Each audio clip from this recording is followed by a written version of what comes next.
The earliest form in which romances appear is that of a rude kind of verse. In this form, it is supposed they were sung or recited at the feasts of princes and knights in their baronial halls. The following specimen of the language and style of Robert de Bouvet, who flourished in 1257, is from Sir Walter Scott's Introduction to the Romance of Sir Tristram.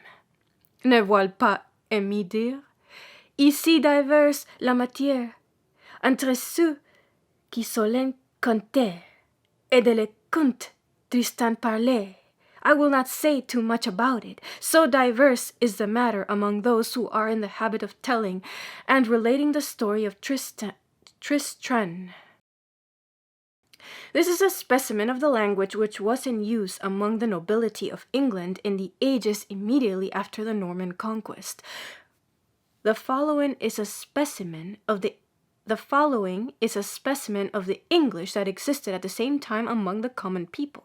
Robert de Brun, speaking of his Latin and French authorities, says, Als I have written and said, have I in min English laid in simple speech as I could, that is lightest in man's mouth, alle for the love of simple men, that strange English cannot ken.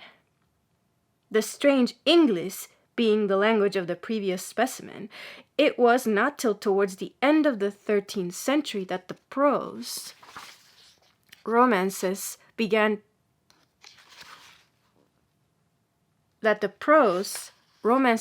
to appear.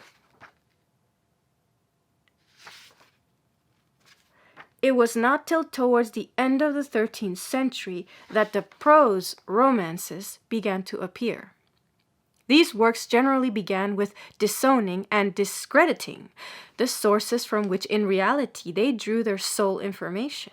As every romance was supposed to be a real history, the compilers of those in prose would have forfeited all credit if they had announced themselves as mere copyists of the minstrels. On the contrary, they usually state that, as the popular poems upon the matter in question contain many lessons, they had been induced to translate the real and true history of such or such a knight from the original Latin or Greek, or from the ancient British or Armorican authorities, which authorities existed only in their own assertion.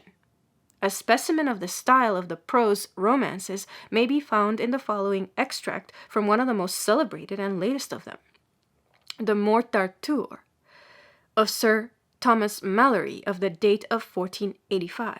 From this work, much of the contents of this volume has been drawn, which has close an adherence to the original style as was thought consistent with our plan of adapting our narrative to the taste of modern readers. It is notoriously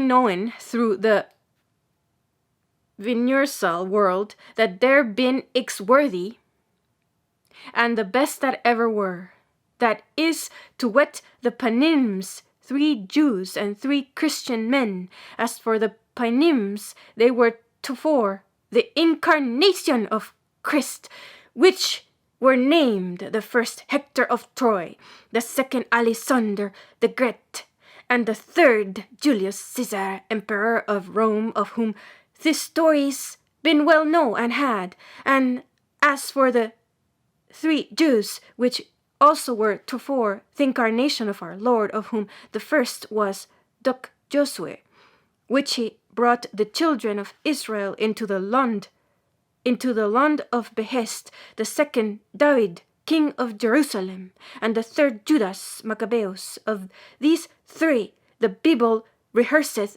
all their noble histories and acts, and sith the said incarnation hath been the noble Christian men, styled and admitted through the universal world to the number of the best and worthy, of whom was first the noble Arthur, whose noble acts I purpose to write in this present book here following.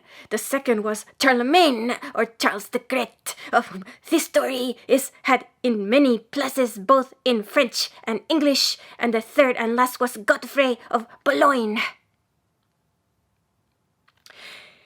It has been well known to the literati and antiquarians of Europe that there exist in the great public libraries voluminous manuscripts of romances and tales once popular, but which, on the invention of printing had already become antiquated and fallen into neglect.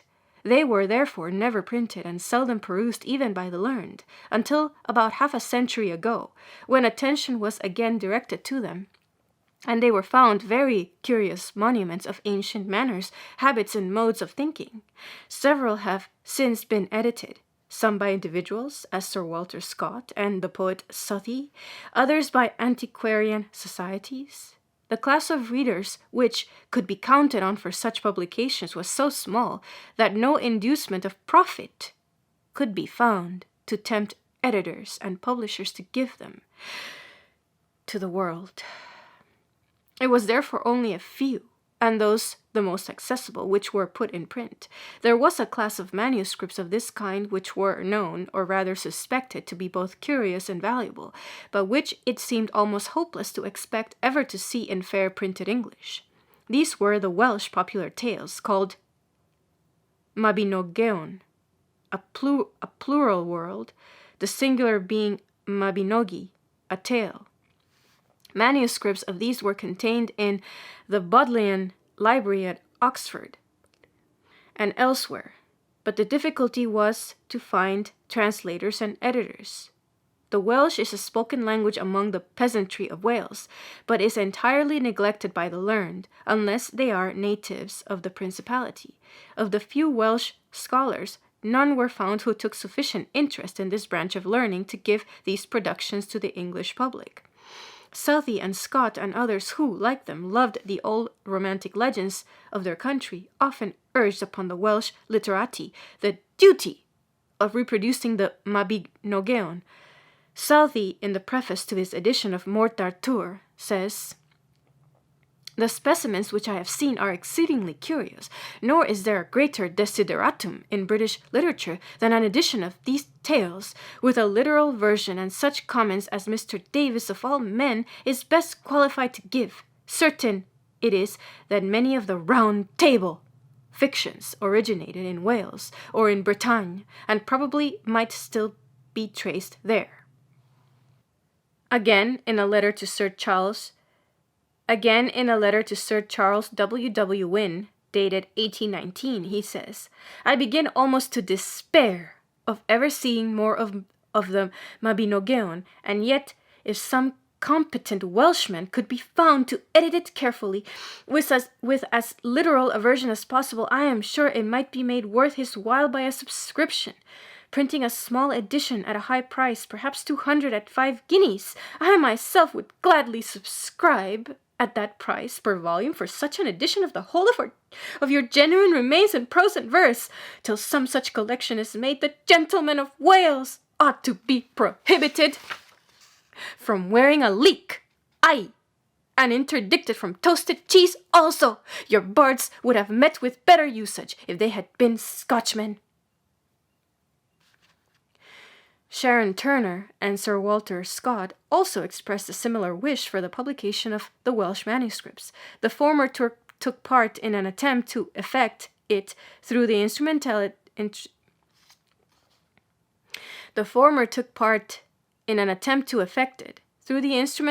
of a Mr. Owen, a Welshman, but we judge by what Southey says of him, imperfectly acquainted with English.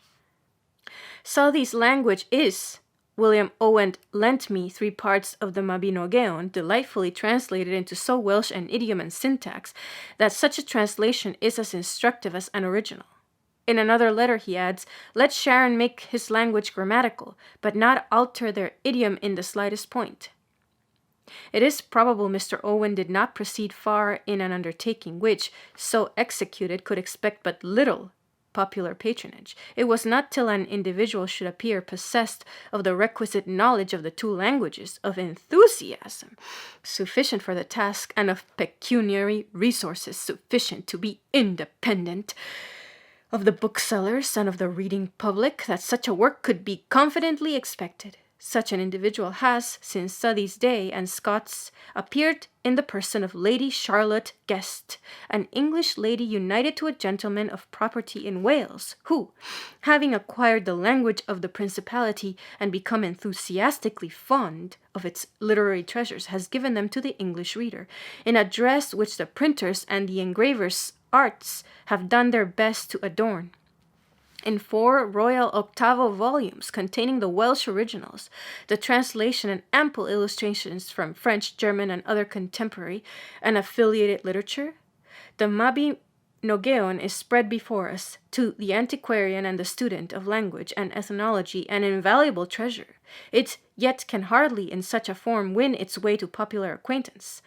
We claim no other merit than that of bringing it to the knowledge of our readers, of abridging its details, of selecting its most attractive portions, and of faithfully preserving, throughout the style in which Lady Guest has clothed her legends. For this service we hope that our readers will confess we have laid them under no light obligation.